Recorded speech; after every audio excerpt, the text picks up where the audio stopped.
الشباب كنخصص حصة الأسد في حديثه للحديث عن شباب الجالية والاهتمام اللي يوليه اليوم إلى هذا الشباب، وكان مستعد أنه يساعد هذا الشباب بأي اقتراح نجيبوه واللي يكون يتماشى وسياسة الدولة في عملها مع شباب الجالية فيما يتعلق بتعزيز ارتباط شباب الجالية بمختلف القضايا الوطنية، مساهمتهم في التنمية الوطنية، تثمين الكفاءات الشبانية الجزائرية في الداخل والخارج إلى غير ذلك. إذن شباب الجالية بالفعل هو خزان للثروة الشبابية، هو خزان للكفاءات. لابد على المجلس ولابد على الجهات الوصية أن تحسن فعلا استغلاله، خاصة وأني أعود إلى النقطة أشرت إليها وهي الروح الوطنية العالية التي يتمتع بها هؤلاء الشباب.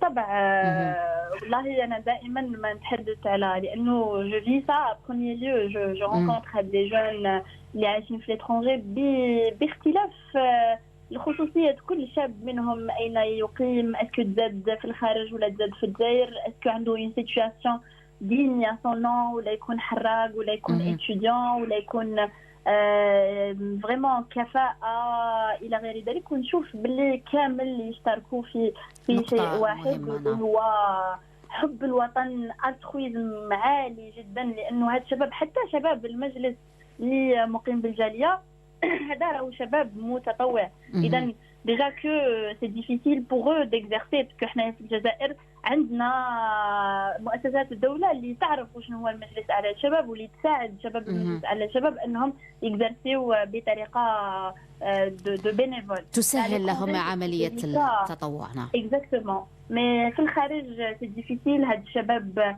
16 زائد 3 شباب ايضا يقيمون بالخارج يعملوا نهارا ليلا، اذا يكزرسيو leur travail la journée ou ils travaillent la nuit pour avoir accès à ces jeunes et pour pouvoir créer une synergie à l'étranger. Donc je leur félicite énormément parce que c'est une responsabilité qui n'est pas facile. إذا كانت لكم الأخت أماني محطة إيطاليا، محطة إسبانيا، وقريبا محطة فرنسا. بالطبع. دونك كما كنت قلت هاد لا كارافان كانت عندها اون بارتيكولاريتي في كل البلاد على حسب خصوصيه هذا البلد وخصوصيه الشباب، لانه احنا ما انطلقناش من العدم. كنا درنا مجموعات مركزه مع الشباب، سمعنا لهم من قبل وعرفنا، درنا ان دياغنوستيك دي جون دون شاك بي. لا يخفى على الجميع انه شباب الجاليه في فرنسا شباب مهيكل، عنده اون كوميونيتي، عنده يتلاقى في لا موسكي، يتلاقى في لي اسوسياسيون، يتلاقوا بعضهم على تيتر انفورمال شاك جور. وكاين عدد كبير من شباب الجاليه المقيمه بفرنسا، وكاين عدد كبير ايضا من الكفاءات المقيمه بفرنسا.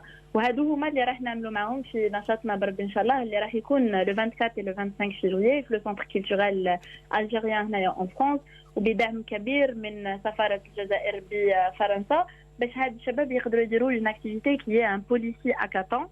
و لو هاكاثون هو ان ايفينمون اللي لي جون يلقاو دي سوليوشن concrètes à des problématiques généralement écono-numériques, des projets, etc. ولكن هذه المرة c'est un nouveau thème اللي هو le policier hackathon باش يلقاو des solutions ولا des propositions carrément de cadre de loi اللي نقدروا نقترحوهم في la loi de numérisation sur laquelle travaille aujourd'hui المحافظة السامية للرقمنة، ou bien directement au président de la République qui peut les transmettre directement في إطار الاستراتيجية الوطنية للرقمنة. إذا واش رانا نديرو اليوم هو الاستفادة من كفاءات شباب الجالية، وهذا أيضا شيء اللي السيد رئيس الجمهورية أكد عليه وإحنا في مجلس على الشباب نأكدوا عليه، واللي تمثلناه أيضا في المحافظة السامية للرقمنة من عند مدام بن ميلود qui a toujours donné à ces jeunes une opportunité باش يشاركوا سواء في الاستراتيجية الوطنية للرقمنة أو اليوم عن طريق المشاركة بأفكارهم.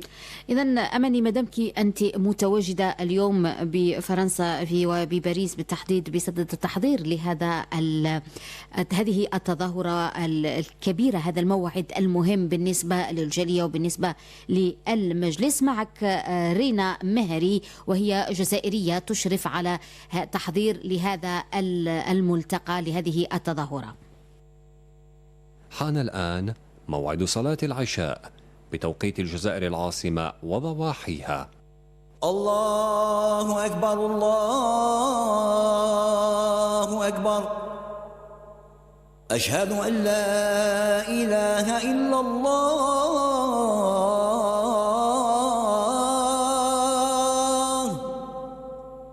أشهد أن لا إله إلا الله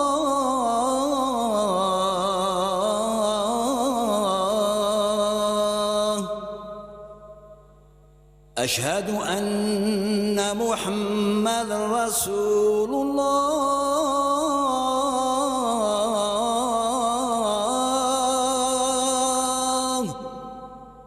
أشهد أن محمد رسول الله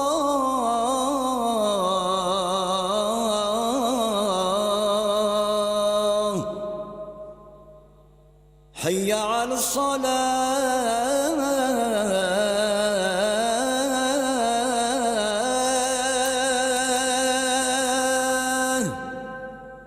حي على الصلاة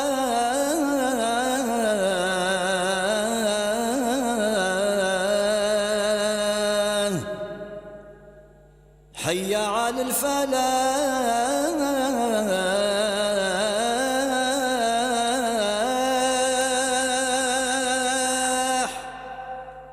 حي على الفلاح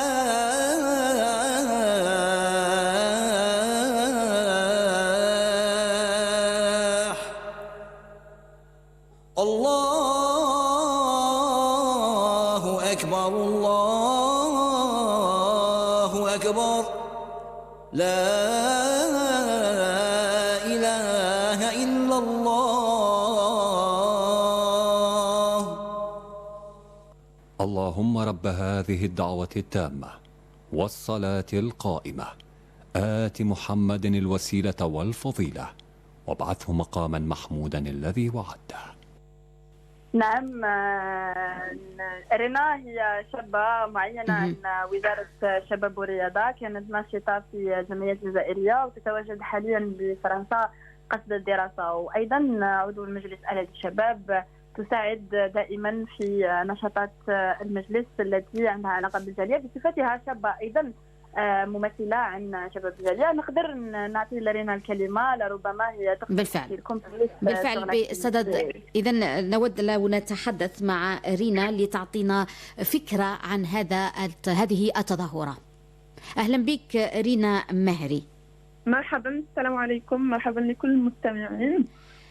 إذا رينا، أنت بصدد التحضير لتظاهرة لموعد هام ستحتضنه العاصمة الفرنسية باريس في أيام 24 و25 من الشهر الجاري. لو تحدثينا عن هذه التظاهرة.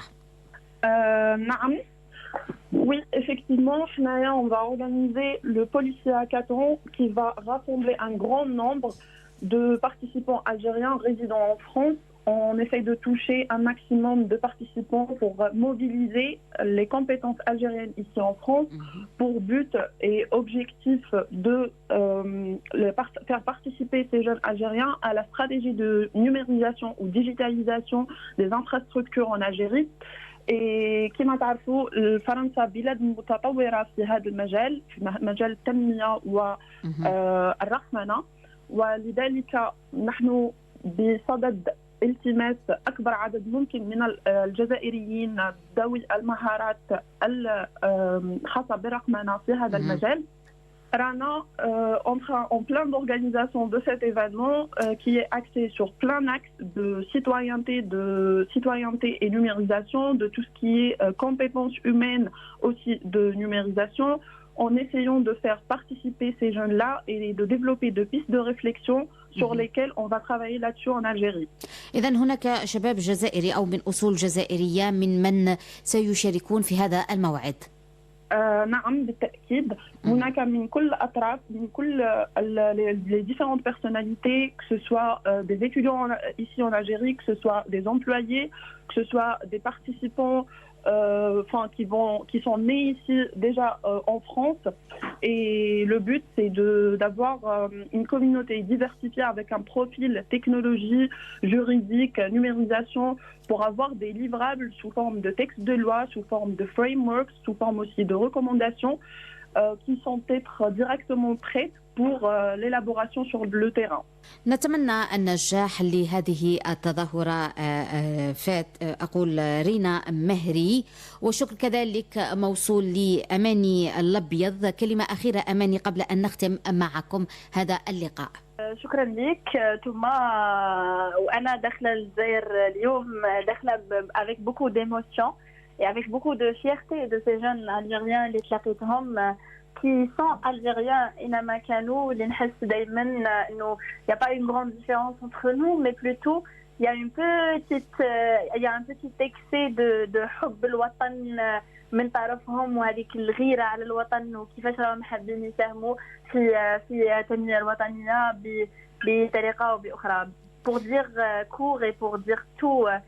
كان سيد un représentant من l'ambassade de l'Espagne a dit un mot qui m'a beaucoup marqué. Il a dit quand ils vous disent vous êtes jeune, il faut toujours dire on est assez grand.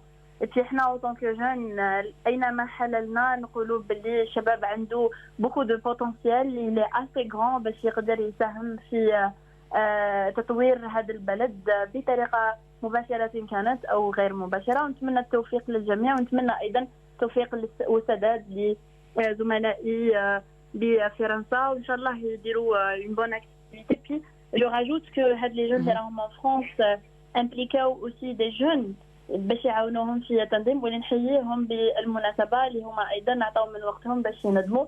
Donc Inch'Allah, on aura une autre occasion باش نحكيو على l'activité de France, et on invite toute compétence nationale résidente ici en France à venir s'inscrire à l'activité sur nos réseaux sociaux, Kain le lien. Ils peuvent s'inscrire et nous rejoindre le centre culturel le 24 et le 25.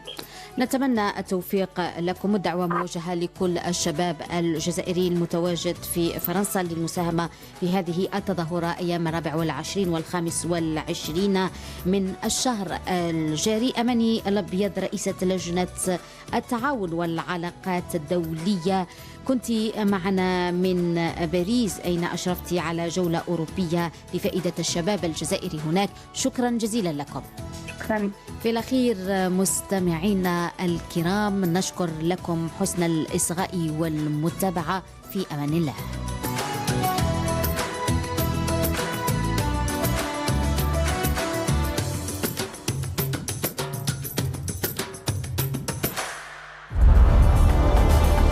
العالم يتغير وبسرعة، ونحن نتابع وبدقة نحاول الوصول إلى الحقيقة من مصدرها مباشرة.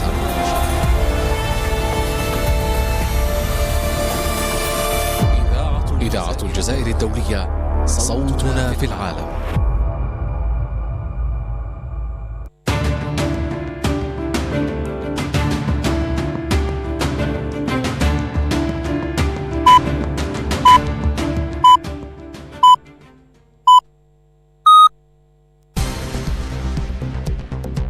With Radio Algeria International, you will not miss a single major political or economic event.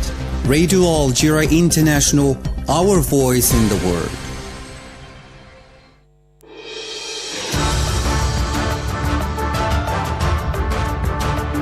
This is the English service of Radio Algeria International.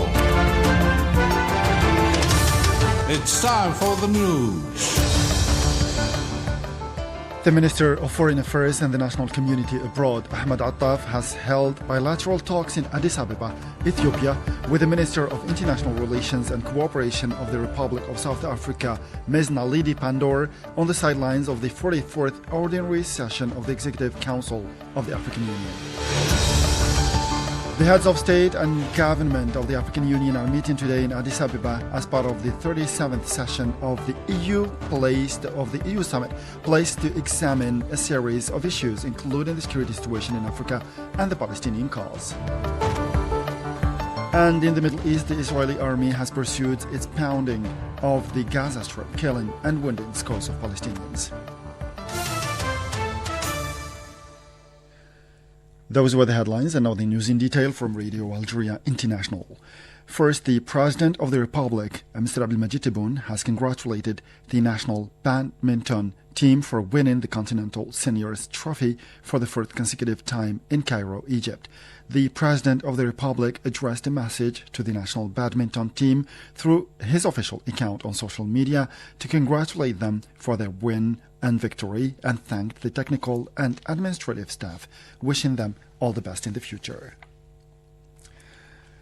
The Minister of Foreign Affairs and the National Community Abroad, Mr. Ahmed Attaf, has held bilateral talks in Addis Ababa, Ethiopia, with the Minister of International Relations and Cooperation of the Republic of South Africa, Ms. Naledi Pandor, on the sidelines of the 44th Ordinary Session of the Executive Council of the African Union. A press release from the Foreign Ministry here said that both sides reviewed the developments in the continuing genocide perpetrated by the Zionist entity against the Palestinian people in the Gaza Strip and welcomed South Africa's judicial complaint before the International Court of Justice, ICJ, in full harmony with Algeria's relentless diplomatic efforts in the UN Security Council. According to the press release, the objective of this complementarity is to enforce the provisional measures issued by the ICJ and to achieve the common objectives aimed at stopping Zionist aggression, protecting civilians, and guaranteeing the unhindered delivery of humanitarian aid while working towards a lasting solution to the Palestinian cause or to the Palestinian issue in line with the resolutions of the international legality. With regard to the latest developments in the Western Sahara issue, the two sides reiterated their support for the UN Secretary General and his personal envoy, Mr. Staffan de Mistura, for their efforts aimed at reviving the political process with a view to resolving the conflict in Western Sahara by allowing the Sahrawi people to exercise their inalienable and imprescriptible right to self-determination. The meeting was also an opportunity to consult and coordinate on the main issues on the agenda of the AU Summit, slated for February 17 and 18. Now, the Minister of Foreign Affairs and the National Community Abroad, Mr. Ahmed Attaf, has taken part in Addis Ababa, Ethiopia, in a ministerial meeting of the Ad Hoc Committee of the African Union for the Republic of South Sudan, or Committee of Five, C5, which is entrusted with supporting the parties to the crisis in the sister country in order to fulfill their commitments under the peace agreement signed in September 2018. In a speech delivered, Mr. Attaf stressed the need to consolidate the role of the committee and intensify its activities in support of stability in South Sudan, and this according to two processes. Referring to the first process, the minister emphasized the need for the committee to act with regard to parties or to the parties at issue in South Sudan with a view to raising their awareness about the importance of the historical responsibility. As for the second process, the minister highlighted the importance of mobilizing the efforts of the various parties or to adhere to the peace process in South Sudan, especially as the country is going through a crucial and delicate stage ahead of the organization of the first elections in the history of this country, scheduled for the end of the current year. I would like to recall from the outset that our committee has been created first and foremost to support this sisterly nation in the implementation of the 2018 revitalized agreement to end the conflict and enjoy the peace dividends.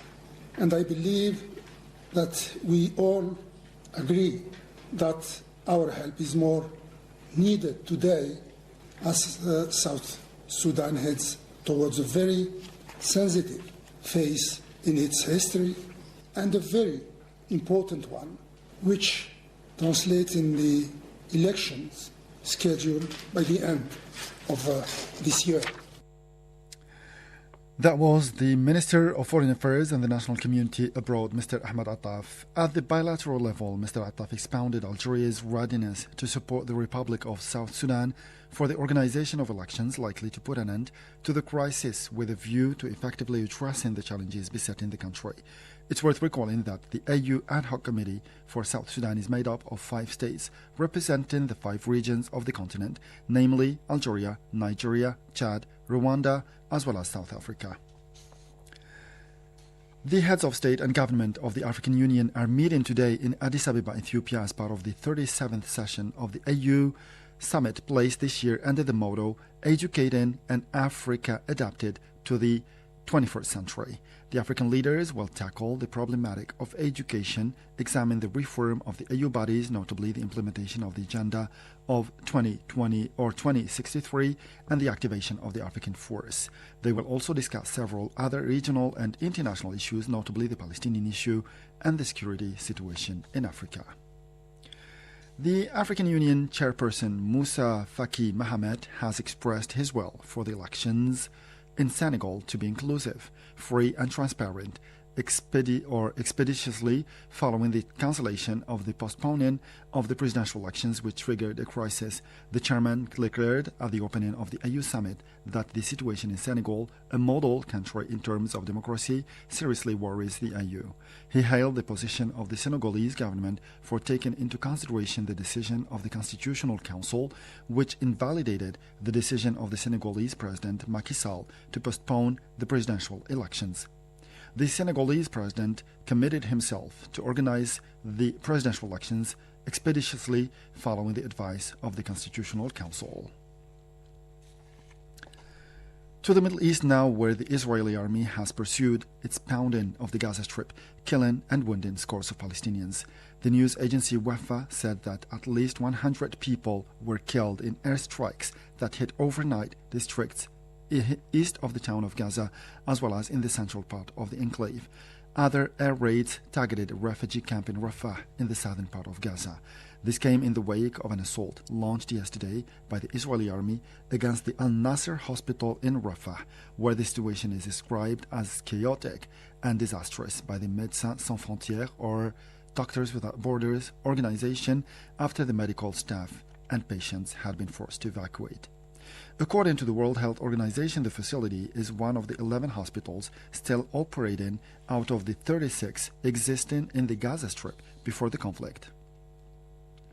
Palestinian sources put at over 28,800 the number of people killed in the Israeli relentless bombardments on Gaza. In the meantime, the international community reiterated its pleas, urging Israel to reconsider its plan to launch an offensive on the overcrowded town of Rafah, where nearly 1.5 million displaced people are massed. In this connection, the European Union expressed deep concern at such a perspective and called on Israel not to undertake a military action in Rafah that will worsen an already disastrous humanitarian situation. The U.S. President, for his part, pleaded for a truce to be enforced in the Gaza Strip, saying he hoped no ground operation will be launched by the Israeli army in the meantime. This came as protests were staged in Argentina and in the U.S., notably outside the New York Times headquarters, to denounce the ongoing Israeli operations in the Gaza Strip. The UN Secretary General Antonio Guterres called for a new global order that works for all during his speech at the 60th edition of the Munich Security Conference held in Germany. The Secretary General stressed that the global order was not working for anyone and that the world is facing existential challenges with an international community more fragmented and divided than at any time during the past 75 years. He added that crises multiplied and that a global order that benefits everyone must fill the gaps and bring solutions. He emphasized that if countries fulfilled the UN Charter obligations, every person on earth would live in peace and dignity. Addressing the situation in Gaza, the UN Secretary General said that the situation was an appalling indictment of the deadlock in global relations, stressing that nothing can justify the collective punishment of the Palestinian people. Let's listen to the Secretary General. Nothing can justify the collective punishment of the Palestinian people in Israel's military response. The humanitarian aid operation is now on life support. It's barely functioning. Humanitarians are working under unimaginable conditions, including live fire, multiple physical obstacles and Israel restrictions, as well as the breakdown of public order. Rafah is at the core of the entire humanitarian aid operation. An all-out offensive on the city would be devastating for the 1.5 million Palestinian civilians there who are already on the edge of survival. I've repeatedly called for an immediate and unconditional release of all hostages and a humanitarian ceasefire. That is the only way to massively scale up aid delivery in Gaza. And this must be the foundation for concrete and irreversible steps towards a two-state solution based on international law and United Nations resolutions. That was the UN Secretary General Antonio Guterres. Now to Africa, where the Goma airport in North Kivu in the eastern part of the Democratic Republic of the Congo was hit by a bomb in the region where fights against the M23 rebellion are taking place. Government forces were not able to provide immediate indications on damage caused by the engine or where it comes from. And the minister, back to Algeria, where the Minister of Transport, Mohamed El Habib Zahana, met his Czech counterpart, Martin Kupka, now on a 3-day working visit to the Czech Republic on the promotion of bilateral cooperation. Accompanied by a delegation composed of representatives and executives of companies in the field, in the presence of the Algerian ambassador to the Czech Republic, Belkacem Zermati, Mr. Zahana reviewed with his Czech counterpart several opportunities of bilateral cooperation in the transport sector, notably air transport, by examining the draft air transport agreement between the two countries. The minister also met executives of the Czech Republic Chamber of Commerce and Economic Operations. On the occasion, Mr. Zahana and the accompanying delegation visited the bus manufacturing group, Iveco Bus, and the aircraft manufacturing group, Aircraft.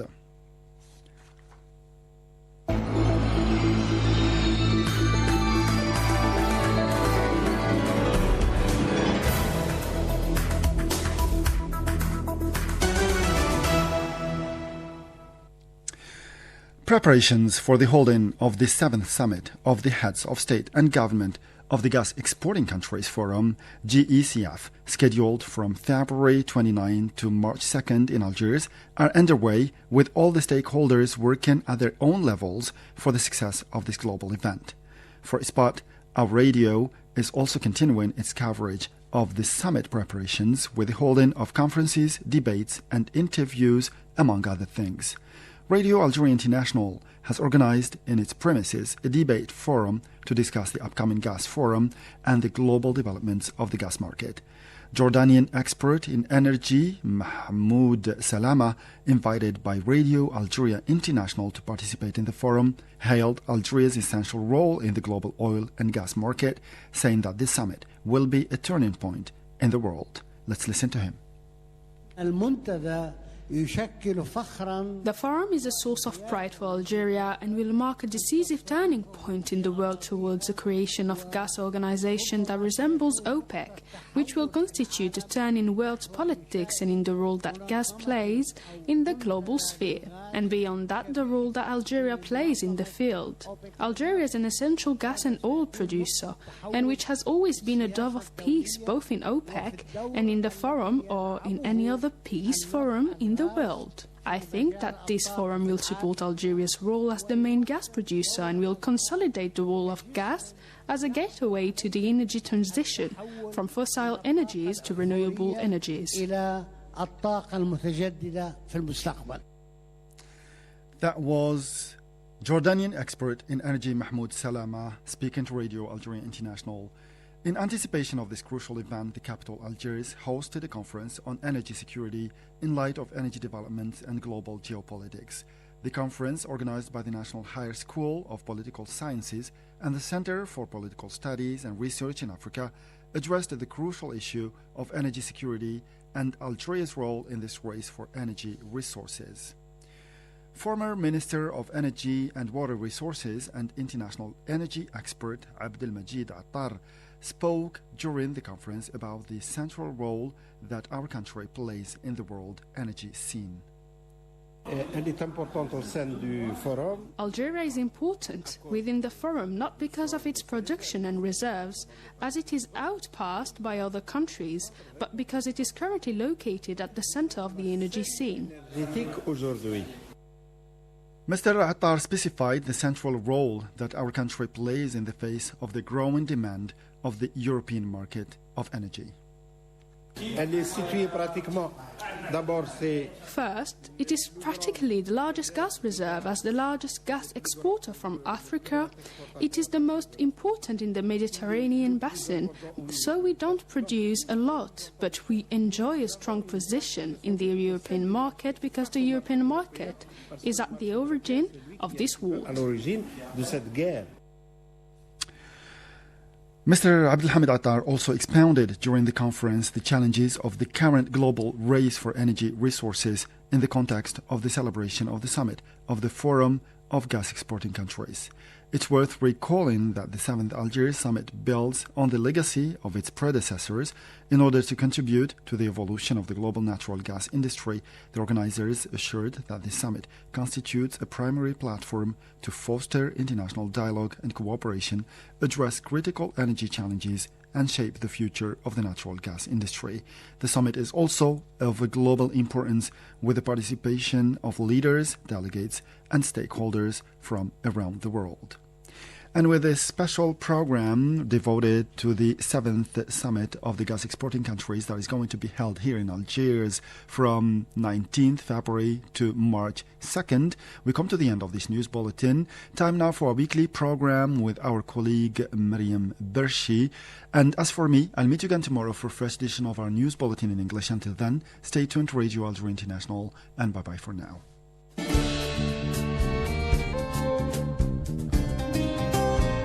Welcome to our special program, Inspiring Figures. Today's program is dedicated to the life, teachings and legacy of the esteemed Jalaluddin Rumi.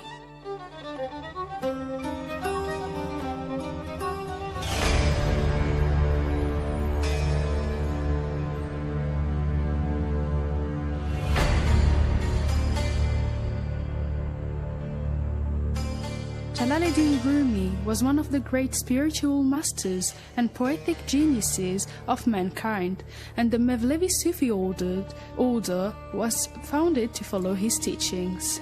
He was born in 1207 in Balkh in present-day Afghanistan to a family of learned theologians. Escaping the Mughal invasion, he and his family traveled extensively in Muslim lands, performed pilgrimage to Mecca, and visited Medina. The journey brought the family to Erzincan and then Qam, where Rumi studied for a short period in the Halabi school.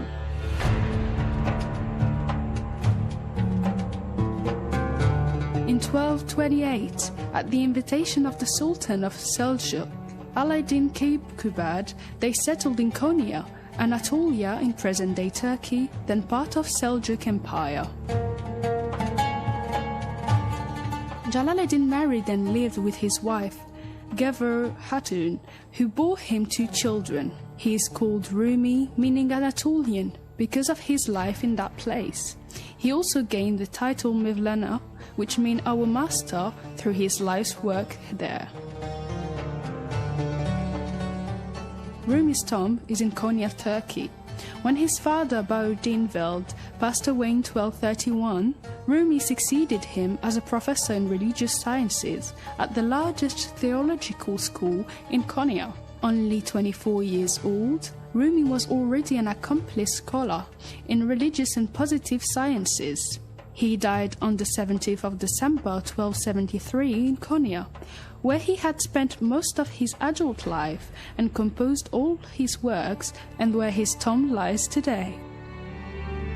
Although Rumi had already succeeded to his father's position as a teacher, when the great scholar and Sufi Burhanuddin al-Tirmidhi arrived in Konya, Rumi studied under him and devoted himself to his service for 9 years. This training was focused on divine love, worship, austerity and abstinence, piety, consciousness of God, humility and tolerance, which are the foundation of Sufism.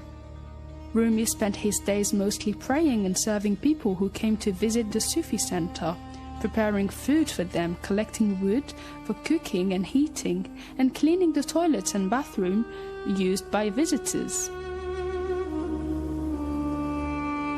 He thus learned the merit of serving people and knew what serving people is ultimately serving God.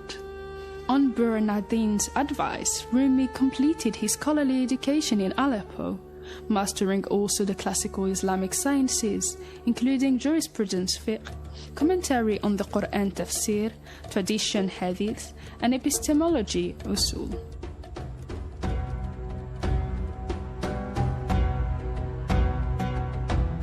There was thus a number of significant figures in Rumi's spiritual development.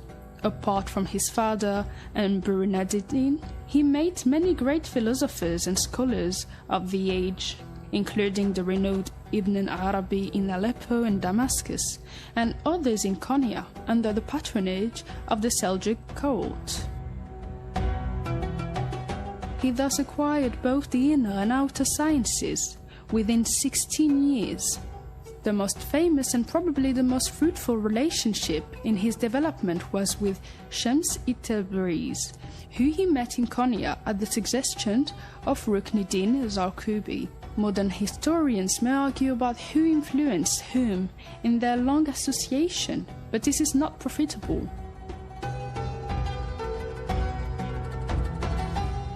What we know is that for a particular period of time, two skillful and acute spirits came together, and by sharing the divine bounties and gifts they received from their Lord, they reached peaks that most would not be able to reach easily on their own. To this day, the place where the two first met in Konya is known as Marx el-Bahrain, the meeting point of the two oceans. Through their spiritual cooperation, they enlightened those of their own age and have also influenced all the centuries which followed. Following the departures of Shams, Rumi continued to compose his works and to develop the principle that would be followed by the older form and named in his honor after his death. He started to live in seclusion and abstinence, practicing ascetics in series of 3 periods of 40 days. Eating a little, talking a little, and sleeping a little were essential components of this discipline.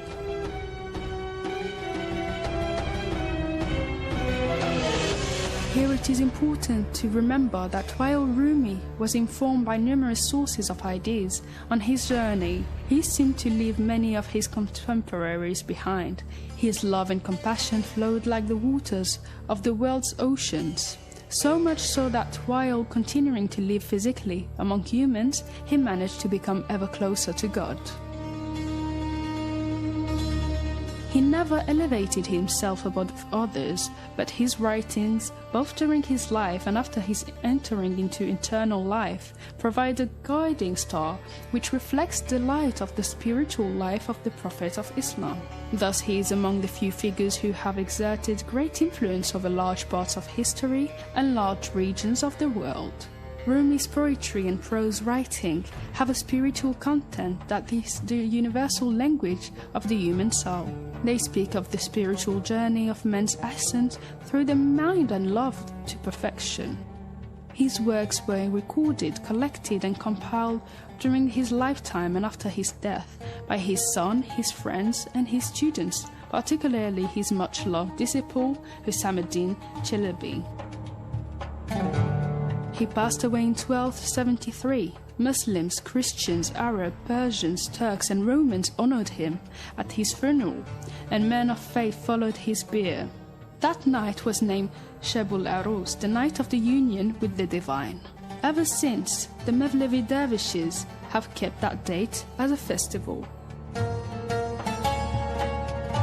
Although Rumi was known and loved during his lifetime by the Christians in his immediate environment, the West only came to know him many centuries later, in part because the great German poet Goethe, one of the fathers of the hugely romantic movement, came to know and be influenced by some of the works of Rumi through the translations of the Austrian historian Joseph von Hammer. even though most Islamic scholars would argue that von Hammer's translations were for the most part inadequate. Nevertheless, the power and beauty of Rumi's thought, mysticism, and love shone through.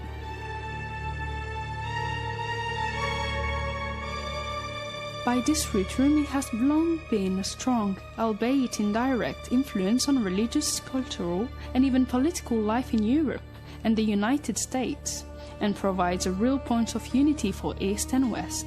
The current truth and great potential of this cultural meeting is best proved by the fact that Rumi has been the best-selling poet in the United States for the last 13 years.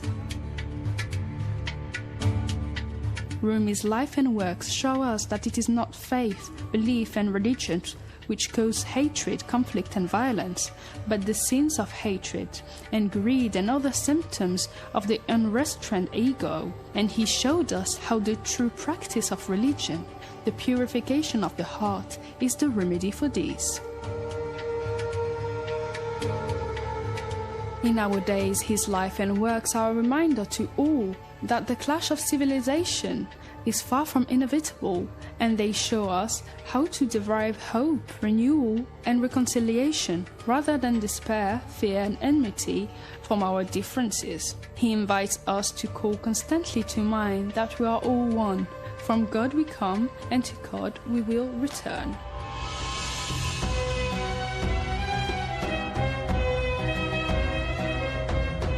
Thanks for joining us for this program focused on the renowned poet and spiritual master Jalaluddin Rumi. See you next week for another program.